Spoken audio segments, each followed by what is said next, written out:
क्या है, उद्देश्य क्या है? तो मैं अभी प्रेसिडेंट हो गई हूँ Indian psychiatric society west zone branch की, और ये मेरा ऑब्जेक्टिव रहा है कि मैं कम्युनिटी अवेयरनेस, पब्लिक एजुकेशन की तरफ पूरा जो मेरा ये साल है उसमें गंवा दूँ, और एटलीस्ट लोगों को ये जानकारी दूँ कि मानसिक बीमारी क्या होती है, उसके लक्षण क्या होते हैं। इसलिए हमने थिएटर का ये मीडियम चूज़ किया है, बिकॉज़ थिएटर एकदम पावरफुल मीडियम है, उससे वो लोगों तक पहुंचता है, और जो भी सिचुएशन दिखाई जाती है people feel that it is happening in their homes. तो उसका उद्देश्य यही था कि हम लोगों तक ये बात पहुंचाए कि मानसिक स्वास्थ्य के तरफ आप देखो, सिर्फ शारीरिक स्वास्थ्य उतना ज़रूरी नहीं है। अगर मानसिक स्वास्थ्य नहीं रहेगा तो वो शरीर भी कभी कभी काम का नहीं रहता है। तो जब तक आपका कॉन्फिडेंस, आपका सेल्फ एस्टीम और आप खुश नहीं रहते हैं, आप कोई भी क्रिया करने में सफल नहीं होते हैं। तो इसलिए ये विश्वास लोगों में दिलाना है कि अगर मानसिक स्वास्थ्य बिगड़ा है तो उसे हम ठीक भी कर सकते हैं, और उसके बहुत सारे उपाय हैं। तो ये उन्हें पता लगना चाहिए, और इस माध्यम का इस्तेमाल हमने इसलिए किया है, और हमें बहुत खुशी हो रही है कि हमको बहुत अच्छा रिस्पांस मिला, और बहुत सारे थिएटर ग्रुप्स आ गए ये परफॉर्म करने में। ये पहली बार हो रहा है कि हम मेंटल हेल्थ ऐसा थीम लेके वन एक्ट ड्रामा कॉम्पिटिशन कर रहे हैं। विचारू पाहते की आज ह्या कार्यक्रमाचा मुख्य सोहळा असा काय आहे, त्या संदर्भात थोडी माहिती सांगा.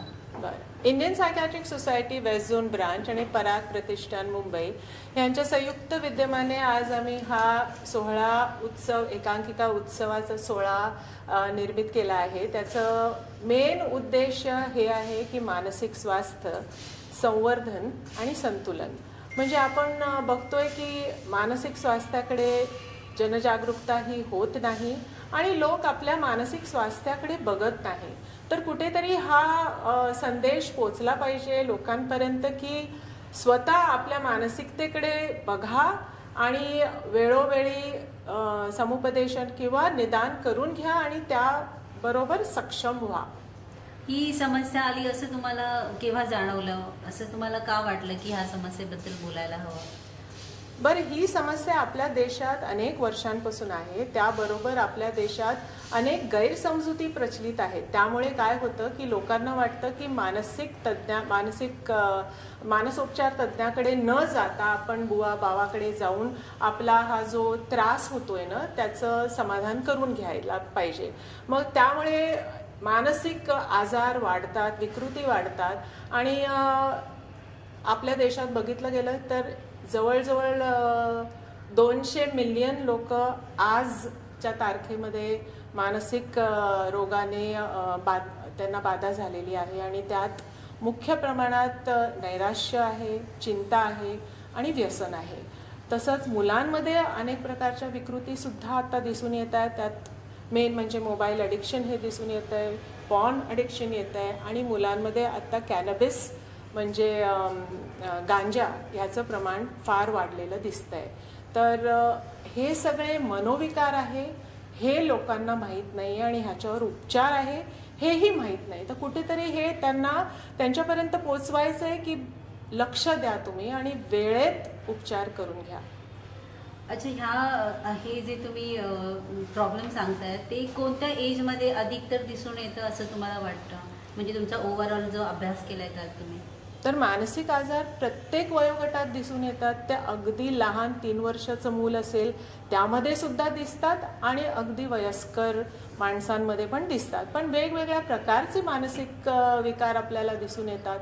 मुलांमध्ये आकांड तांडव म्हणा, चंचलता म्हणा, का बौद्धिक क्षमता कमी असल्याचे दिसून येते. तसेच व्यसन हल्ली दिसून येते, का मुलांमध्ये खूप जास्त आक्रमक झाली आहेत मुलं हे दिसून येतात. 18 ते 30 वर्षाच्या मुलांमध्ये नैराश्य येतं. आत्महत्याचे प्रमाण आपल्या देशात खूप प्रमाणात आहे. म्हणजे प्रत्येक सेकंदाला आत्महत्या होते, आणि आपल्या देशाचं हे आहे की 12 on 1 lakh पॉप्युलेशन आहे, वेअरएज global average is 9 on 1 lakh. तर आपला देश याच्यामध्ये सुद्धा पुढे आहे आणि कुठेतरी ह्याची जागरूकता झाली पाहिजे आणि आत्महत्या प्रिव्हेंट करता येते. त्यासाठी त्याचं वेळेत निदान होऊन त्याचा उपचार झाला पाहिजे.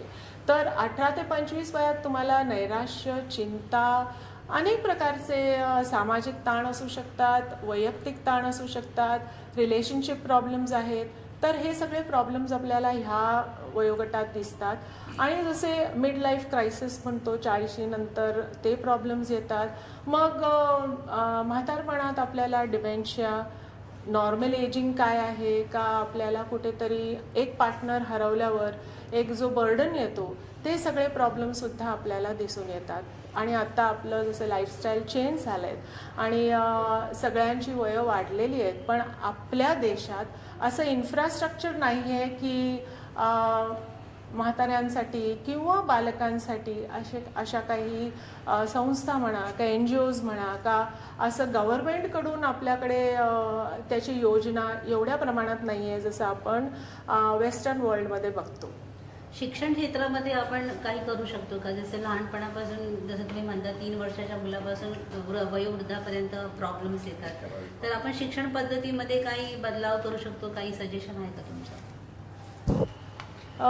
शिक्षण आपल्याला कुठेतरी आता लाईफस्टाईल, ह्युमन लाईफ मॉडिफिकेशन्सवर आता ॲक्च्युली सगळ्या करिक्युलममध्ये ते इन्क्लूड केलेलं आहे आणि ह्याची समजही दिली जाते. पण मला वाटतं लैंगिक शिक्षण हे कुठेतरी आपल्या करिक्युलममधून मिसिंग आहे. आणि हल्ली वाढलेल्या जे आपण सगळ्या समस्या बघतो आणि पॉक्सो जे आपल्या देशात आता लॉ आलेला आहे आणि तो लागू पडतो आणि ह्या वयात पौगंड अवस्थेत नॉर्मली हॉर्मोनल इन्फ्लुएन्समुळे भावनाही वाढतात आणि हे प्रकरण जास्त वाढतं आहे. तर ह्याची कुठेतरी माहिती त्या मुलांना त्या वयोगटात दिली पाहिजे, ती पालकांकडून पण गेली पाहिजे, तसंच शाळेतून सुद्धा ती गेली पाहिजे. त्याबरोबर व्यसनाबद्दल सुद्धा माहिती दिली पाहिजे. आपण माहिती दिली म्हणजे मुलं ते करतील असं नाही आहे, पण त्यांना आपण सावध करतो, त्यांना दुष्परिणाम त्यांना आपण जेव्हा सांगतो ॲटलिस्ट ते सावध होतात. So all these kind of changes are necessary in our school education. हल्लीच तुम्ही कालच बघितलं आहे की त्यांनी नियम बदलले आहेत आणि आता प्रायमरी मुलांना आपण 9 वाजता शाळा सुरू करणार आहोत. उत्तम निर्णय आहे, कारण हल्ली मुलं फार उशिरा झोपतात, म्हणजे ते 12 किंवा 1 किंवा 2 वाजता झोपतात आणि सकाळी 7च्या शाळेला जातात. तर झोप ही फार महत्त्वाची आहे कोणाचंही डेव्हलपमेंट होण्यासाठी. आज का जो ये प्रोग्राम था, जो एकांकी का उत्सव जिसे बोला गया था, जिसमें एकांकी जो अपने मनोव्यापार पे जो बेस्ड है, ऐसे एकांकी यहाँ पे प्रस्तुत की गई थी. और इंडियन साइकियाट्रिक सोसाइटी और पराग प्रतिष्ठान, इन दोनों संस्थान ने मिलके ये पूरे महाराष्ट्र से इनको बुलाया गया था. और पूरे महाराष्ट्र से कोल्हापुर, नासिक, लातूर, बहुत सारी जगह से लोग आकर इस विषय पर कुछ कहना चाहते थे और ऐसी एकांकिकाएँ यहाँ पे प्रस्तुत की गई. और मुझे इस बात की बहुत खुशी है कि मैं यहाँ पे जज के तौर पे इनके साथ शामिल हुई थी, क्योंकि हमारे पूरे समाज में, हमारे भारतीय समाज में मनोविकारों को लेके बहुत ही अलग सी धारणाएं बनी हुई हैं. जैसे कि अगर कोई ऐसा बच्चा घर में होता है तो उसको पहले तो तंत्र मंत्र से या किसी अलग तरीके से उनको ठीक करने का ठेका लोग लेते हैं, घर के जो बड़े बुजुर्ग रहते हैं वो. लेकिन जैसे कि हम हमारे शारीरिक तौर पे जैसे हमको कोई प्रॉब्लम होती है, जैसे खांसी होती है, सर्दी होती है या कोई फ्रैक्चर होता है, तो जैसे हम लोग डॉक्टर के पास जाते हैं उस तरीके से मनोवैज्ञानिकों के पास या वो जो उपचार होते हैं उनकी तरफ लोग ज़्यादा जाते नहीं.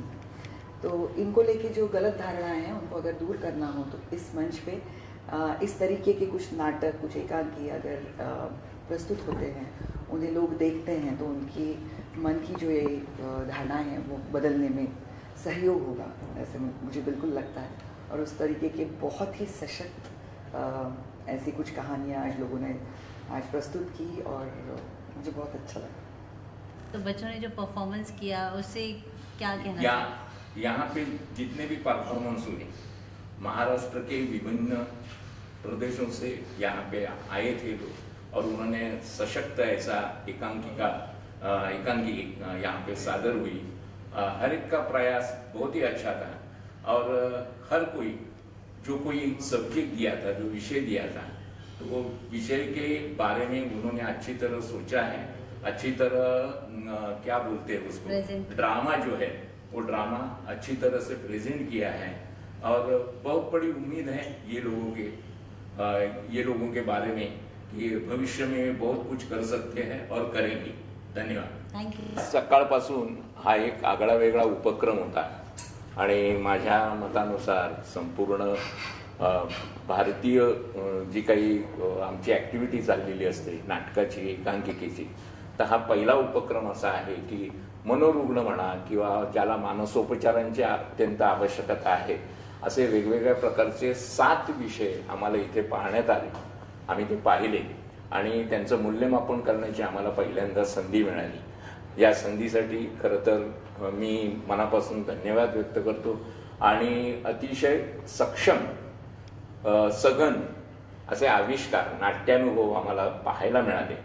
हा उपक्रम असा चालू राहावा आणि केवळ तो मुंबईपुरता मर्यादित न राहता महाराष्ट्रभर पसरला जावा आणि त्यातून जे काही फायनलसाठी, अंतिम फेरीसाठी मंडळ निवडली जावी आणि त्याचा एक वेगळा आगळा महोत्सव साजरा व्हावा असं प्रामाणिकपणे वाटते। स्तुत्य उपक्रम आम्हाला इथे परीक्षक म्हणून काम करण्याची जी संधी मिळाली त्याबद्दल मनापासून ऋण व्यक्त करतो आणि थांबतो। धन्यवाद। मैं डॉक्टर अमोल देशमुख, इथे बघायचं मराठी बघायचं बोला बोला। मी डॉक्टर अमोल देशमुख, मानसोपचार तज्ज्ञ आहे आणि ह्या स्पर्धेचा एक जज म्हणून मला आज इथे बोलवण्यात आलं आहे। भारतीय मनोविकार संघटना आणि पराग प्रतिष्ठान यांचा हा संयुक्त उपक्रम जो की जनमानसामध्ये मानसिक आरोग्याबद्दल जनजागृती निर्माण करणारा आहे, ज्यामध्ये कला आणि मानसिक आरोग्य ह्या दोन्ही गोष्टी जर एकत्र आल्या तर जनमानसामध्ये मोठा जनजागरण करू शकतं, भावनिक साक्षरता निर्माण करू शकते। हे या उपक्रमाने आम्हाला आज दाखवून दिलं। आज सादर झालेल्या सगळ्या एकांकिका ह्या अत्यंत सुरेख होत्या। यात सहभागी झालेले सगळे लेखक, दिग्दर्शक, अभिनय करणारे अभिनेते, आयोजक आणि प्रेक्षक यांच्या सर्वांपर्यंत मानसिक आरोग्यापर्यंतची माहिती गेली आणि ह्यांच्या थ्रू मला वाटतं की समाजामध्ये ती पोहोचेल आणि मानसिक समस्यांना, मानसिक आजारांना जो लागलेला कलंक आहे तो नक्कीच या माध्यमातून, ह्या उपक्रमातून कमी होण्याचा प्रयत्न होताना आम्हाला दिसतो आहे। असेच उपक्रम सुरू राहो आणि ह्या उपक्रमासाठी माझ्या खूप शुभेच्छा। धन्यवाद।